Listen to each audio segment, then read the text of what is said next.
Hi, my name is Milind Baviskar, and today's video topic is difference between functional programming and OOPS. So basically, OOPS is an object-oriented programming language. So let's see first of all what is functional programming. So functional programming is the programming technique that accentuates the functional factors required for creating and implementing the programs. So object-oriented programs are the conceptual programming techniques that uses objects as the key. The programming model used in a functional programming is a declarative programming models, while object-oriented programming uses the imperative programming model. In functional programs, variables and functions are the main elements of the code, while in object-oriented programs, objects and methods are the key elements. So, functional programming also supports the programming languages like Lisp, Clojure, Wolfram, Erlang, Haskell, Hash, R, and other prominent domain-specific languages. So functional programming is a great fit for data science work, and R is the popular language among data scientists.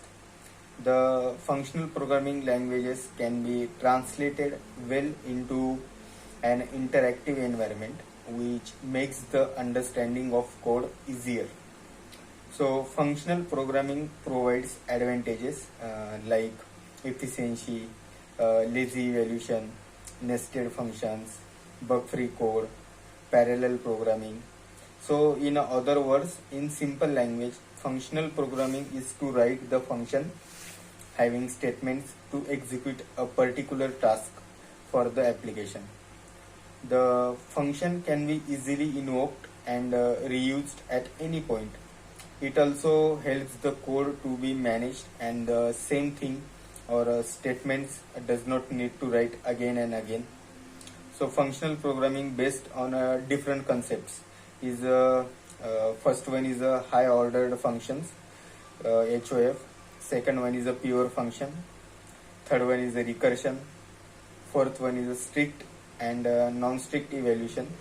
Fifth one is a type systems, and sixth one is a referential transparency. So in functional programming, functions are referred as first-class citizens. So let's see what is object-oriented programming. So object-oriented programming based on the main features that are abstractions. So let's see what is abstractions. So abstraction helps in letting the useful information or relevant data to a user, increasing the program's efficiency and making things simple. So second one is the inheritance. So inheritance in inheriting the methods, functions, properties, and fields of a base class in the derived class. Third one is the polymorphism.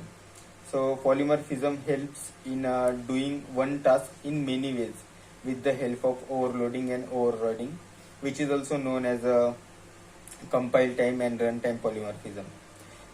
Last one is encapsulation. So encapsulation helps in hiding irrelevant data from a user and prevents the user unauthorized access.